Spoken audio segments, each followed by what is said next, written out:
Na videoaula Desenho Técnico, irei abordar o tema Desenhos Mecânicos, vistas em perspectiva.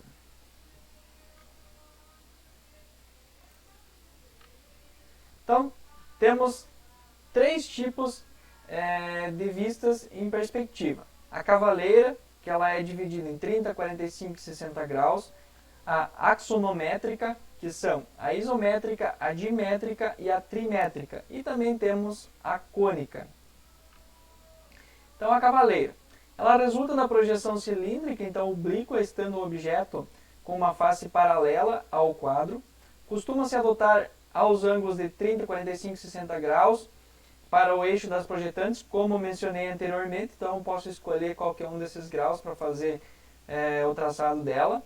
Quando desenhamos um objeto em perspectiva cavaleira, a face que está paralela ao quadro não sofre redução, no caso das dimensões, que no caso altura e largura, porém as arestas que representam a profundidade vão sofrer uma redução. Então vai ser diferente da medida real da peça. A redução sofrida pelas arestas de profundidade variam de acordo com o ângulo do eixo das projetantes, conforme o desenho a seguir que eu vou mostrar para vocês. Então aqui nós temos a representação. Então no caso aqui, eu vou mostrar aqui na parte de baixo, que está na ordem 30, 45 e 60 graus, que é a mesma coisa que só mudou a ordem. Então nós temos o ângulo 30 graus, no caso a redução vai ser 2/3. Então 90, né, eu vou tirar 2/3, vai dar os 30 graus. Mesma coisa aqui, vai ser 45 graus e a outra 60 graus vai ser a inclinação. A parte da face da frente, ela vai estar paralela, no caso, e a inclinação vai ser na profundidade que está sendo projetada. Então aqui dá para visualizar como é que muda, então no caso, as dimensões da peça que está sendo projetada com a vista cavaleira. A axonométricas, no caso, resulta da projeção cilíndrica ortogonal, estando o objeto então inclinado em relação ao quadro. Podem ser divididas em três tipos segundo os eixos da altura, largura e profundidade. Então vão estar aqui 120 graus, 120 graus e 120 graus. X, Y e Z. Então vai ser desta forma a divisão. Dentro dela então nós temos as isométricas. Na perspectiva isométrica os três ângulos são iguais. Então eu vou trabalhar aqui com 90 graus, vou trabalhar aqui 30 graus e 30 graus, 1 e 1. Se tiver um outro ângulo, aí vai ter que fazer de acordo com a medida do outro ângulo, que eu vou explicar mais adiante como é que faz o traçado em vista isométrica com ângulos, com outros tipos de ângulos. Mas no caso, a base vai ser sempre 30 graus, e aqui perpendicular, no caso 90 graus, em relação a esta linha. Perspectiva isométrica é o processo então da representação tridimensional, em que o objeto se situa num sistema então, de três eixos coordenados. E esses eixos, então, quando perspectivados, fazem entre si ângulos de 120 que eu acabei de comentar com vocês. Então aqui nós temos um dado que está representado, então, formando então, o ângulo de 120 graus. E está sendo demonstrado aqui nessa imagem. Por razões práticas, acostuma-se utilizar então na construção da perspectiva o prolongamento dos eixos X e Y, a partir do ponto zero. No sentido contrário, formando então ângulos de 30 com horizontal, enquanto o eixo Z vertical permanece inalterado.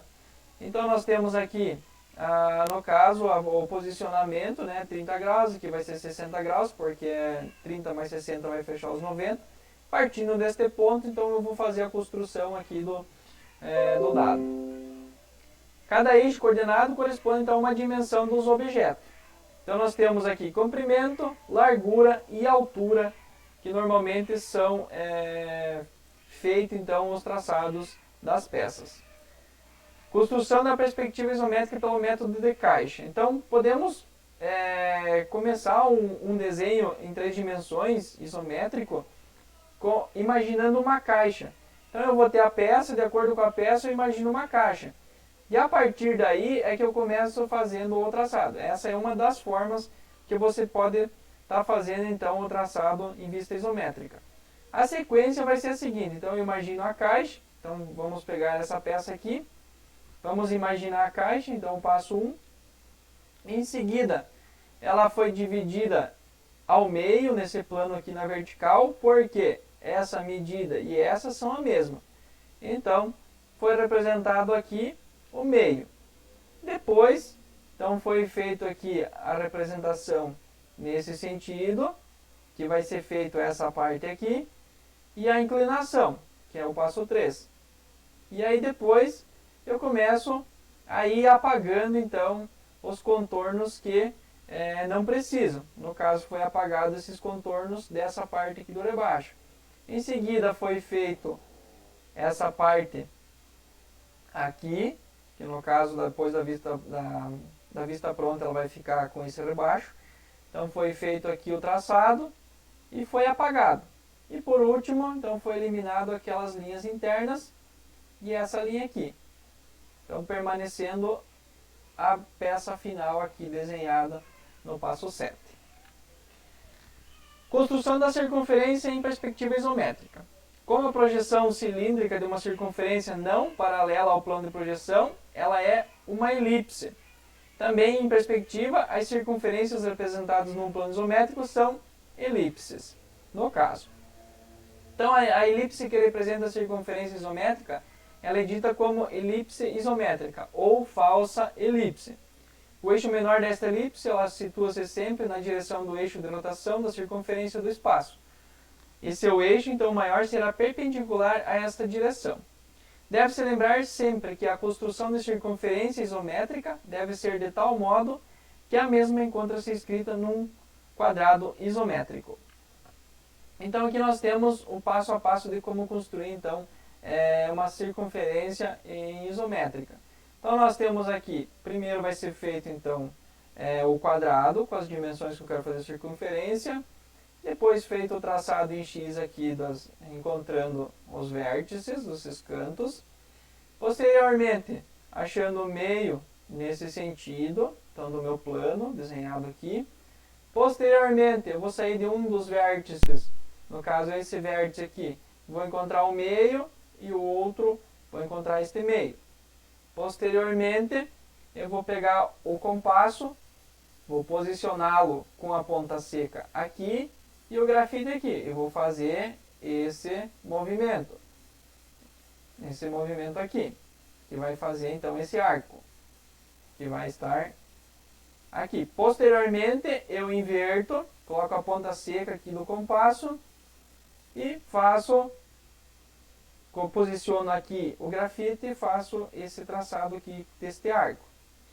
Posteriormente eu vou ter que achar, no caso, a ligação que tem aqui entre essas duas linhas, que é esta aqui. Vou posicionar a ponta seca aqui do compasso e o grafite aqui. E vou fazer essa circunferência. Posteriormente, do lado contrário, posiciono a ponta seca aqui, o grafite aqui e faço esse traçado aqui desse arco. Depois, eu apago tudo e vai ficar somente a circunferência. É muito importante fazer bem fraquinho ou somente os pontos onde que vai ser feito o traçado. Então, para quê? Para que depois você possa apagar e você possa deixar somente definido, então, só a falsa elipse aqui, que é a circunferência. Se eu for fazer uma outra, por exemplo, um tubo, eu vou ter que fazer um outro plano desses a uma certa distância, a 30 graus, e depois fazer a ligação entre os planos. Dimétrica. Então, na perspectiva dimétrica, apenas dois ângulos são iguais. Então, nós temos aqui o ângulo, o Y e o Z. Eles são iguais, que seria esse e esse daqui. O X ele vai mudar, ele é 2/3, então vai mudar a medida. Então, nesse caso, a dimétrica. Trimétrica, no caso, na perspectiva trimétrica, os ângulos das arestas de altura, largura e profundidade são diferentes. Para ampliar as reduções previstas nesse tipo de perspectiva, consultar a norma NB 8 da ABNT. Nos desenhos técnicos, a perspectiva isométrica tem um emprego muito mais frequente sobre os outros dois tipos. A perspectiva isométrica quando por nós utilizada, não sofrerá redução em nenhum dos eixos. A cônica, a vista cônica. Então, resulta da projeção cônica do objeto sobre o quadro. Esse tipo de projeção é muito usado por arquitetos e decoradores, por dar uma imagem mais fiel que as obtidas através de projeções cilíndricas, no caso. Então, é mais utilizado para projetos arquitetônicos. Construção de ângulos em perspectivas. A construção de ângulos em perspectiva isométrica deve ser executada através de um sistema de coordenadas retangulares. Deste modo, deve-se construir um triângulo retângulo que contenha o referido ângulo, transportando-se os catetos A e B, que serão as retas isométricas. No caso, então, vamos supor que seja essa peça aqui, eu preciso fazer essa inclinação. Então, normalmente, eu vou ter essa medida. A medida é essa, ou a medida desse ponto até essa aresta. E se eu continuar, no caso, a caixinha que ela for fechada, então eu vou ter um total. Aí, vamos supor que seja um total aqui de 50 milímetros e aqui seja 20 milímetros. Então, essa altura aqui é 30 milímetros. E aqui, então, vamos supor que seja 100 milímetros. E aqui seja 60 milímetros. Então, a diferença vai ser 40. Então, eu vou marcar aqui nos 60 milímetros, vou marcar aqui nos 20, que é a diferença de 50 e 30, né? Vai ser 20. E aí, eu vou simplesmente fazer a ligação deste ponto com este ponto. Deste ponto com este ponto. Aqui vai ser 30 graus, 30 graus, 30 graus. E aqui 90 graus. Está feito, então, o traçado em ângulos. Aqui eu tenho alguns exemplos então, de peças projetadas em vista em perspectiva. Então, no caso aqui nós temos um desenho projetado e aqui nós temos outro desenho.